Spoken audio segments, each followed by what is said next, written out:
비트코인은 이번 주에 89,000달러까지 하락하더니 지표 발표 이후 10만 달러까지 다이렉트로 강한 반등세를 보여주고 있습니다. 정말 롤러코스터와 같은 한 주간 움직임을 보여주고 있는데요. 이는 코인 시장의 자체적인 이슈로 움직임이 나온다기보다 거시경제에 영향을 받았다고 볼 수 있겠으며, 특히 지표 발표 값이 금리 인하에 부정적이면 급락하고 지표 발표 값이 금리 인하에 긍정적이면 급등하는 강한 움직임을 보여주고 있습니다. 미국의 주도하에 비트코인을 제도권 내로 편입시키고 있기 때문이며 그 중심에는 트럼프가 있다고 보시면 되겠습니다. 그렇기에 비트코인은 더더욱 거시경제의 흐름과 정책에 따라 더욱 큰 영향을 받게 될 것으로 보여집니다. 또한 비트코인이 반등에 성공하였으나 알트코인의 성적은 개차반입니다. 시간이 지날수록 비트코인은 우상향에 나갈 것이라 보지만 무조건적 맹신에서 비롯된 안심은 위험할 수 있겠습니다. 세력은 항상 개미들의 뒤통수를 치기 마련이거든요. 그럼 오늘 브리핑을 통해 자세히 살펴보도록 하겠습니다. 먼저 살펴볼 것은 CPI 덕에 숨돌린 비트코인입니다. 전일 뉴욕 증시는 3대 지수 모두 상승으로 마감되었는데요. 뉴욕 증시가 크게 반등에 성공한 이유는 CPI 발표가 있었기 때문입니다. 소비자 물가 지수는 예상치 부합으로 발표되었으나 연준에서 선호한다는 근원 소비자 물가 지수가 예상치보다 낮게 발표되면서 시장의 금리 인하에 대한 우려를 완화하는 데 큰 기여를 해준 것입니다. 최근 미경제의 주요 관심사는 인플레이션을 잡냐 못 잡냐로 희비가 엇갈리고 있으며, 인플레이션을 잡냐 못 잡냐는 결국 추가 금리 인하 가능성이 있냐 없냐로 연결된다고 보시면 되겠습니다. CPI가 발표되고 나서 금일의 CME 패드워치를 보시면 그렇다고 추가 금리 인하 가능성을 직접적으로 크게 높여주진 못하였습니다. 다만 앞으로 발표될 물가지표가 안정세로 보인다든지 긍정적인 움직임이 더욱 나와준다면 추가 금리 인하 가능성이 있지 않을까 싶은 기대심리가 걸려있다고 보시면 되겠습니다. 결국 CPI 발표에 따라 금리 인하에 대한 기대심리가 올라갔을 뿐 직접적인 영향은 끼치지 못하였기에 아직까지 안심하고 경계를 늦춰선 안 되겠습니다. 다음 살펴볼 것은 달러 인덱스 흐름입니다. CPI 덕분에 숨돌린 나스닥은 하루 만에 2% 이상 반등에 성공하였습니다. 미증시가 반등하자 비트코인도 10만 달러까지 큰 반등세를 보여주었죠. 미증시가 반등하는데 고공승천하던 달러 인덱스까지 맞조정이 나와주니 이는 굉장히 긍정적이라 볼 수 있겠습니다. CPI 발표가 괜찮게 뜨면 나스닥과 비트코인이 반등할 것은 알았지만 불과 이틀 만에 이 정도로 크게 반등할 줄은 몰랐으며, 특히 나스닥 지수 자체가 2% 이상 반등한 것은 실로 놀랍습니다. 최근 고용지표와 인플레이션이 너무 강하게 나와서 이거 뭐 금리 인하도 할 수 없는 상황이고, 그렇기에 시장은 바짝 쫄아 있었으나 지표 한번 괜찮게 나왔다고 상승풍이 불어오니 시장 참여자들로 하여금 혼란을 가중시키는 것 같습니다. 이러한 혼조세가 심한 시장에서 우리는 근본적인 문제가 무엇인지 생각해 보아야 합니다. 결국 12월부터 조정장이 시작된 이유는 분명 2025년에 금리 인하가 4회 이상 진행될 것이란 기조가 깔려 있었으나 어느 순간부터 금리 인하 횟수가 4회에서 2회로, 2회에서 1회로 점점 내려가면서 올해 금리 인하 가능성이 불투명해진 것이 근본적인 문제라 볼 수 있겠죠.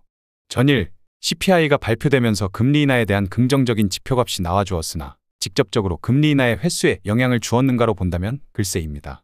이번에 CPI가 한번 괜찮게 나왔다고 바로 시장이 불장으로 달려나갈 것이란 기대를 하기보다는 금리 인하 횟수에 직접적으로 연결시켜줄 고용지표값이라든지 물가 밸런스 등이 추가적으로 나와주어야 우리는 안심할 수 있겠습니다. 따라서 지금의 반등은 얼어붙어 있던 시장이 순간적으로 기술적 반등을 했을 뿐 이것에 대해서 큰 의미를 찾긴 어려워 보입니다. 다음 살펴볼 것은 미결제 약정 흐름입니다.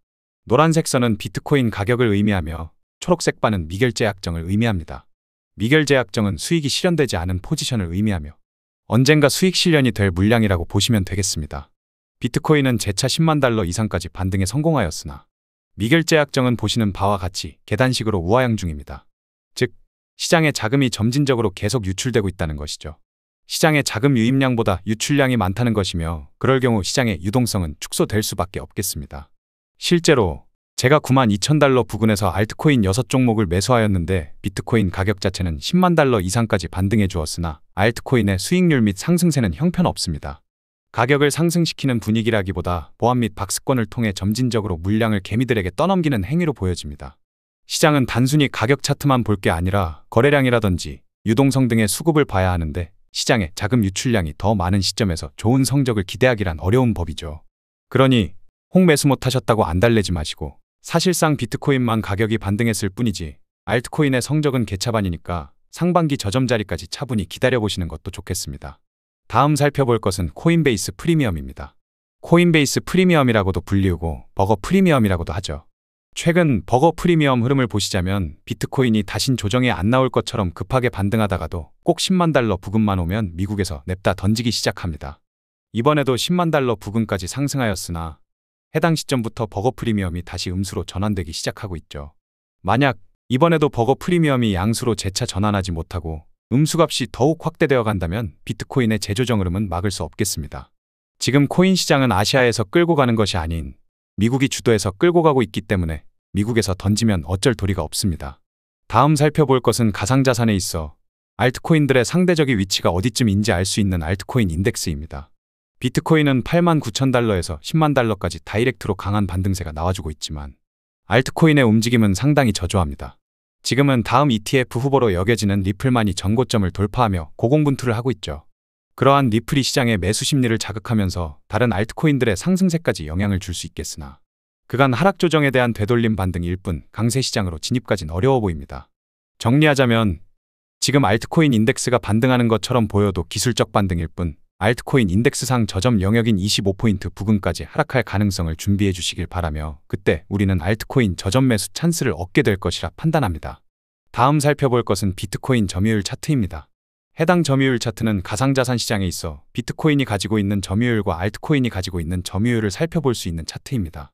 리플이 다음 ETF 후보로 거론되면서 좋은 흐름을 만들어가고 있으나 리플, 솔라나와 같은 묵직한 코인들은 제외하고는 큰 기대를 하긴 어렵겠습니다.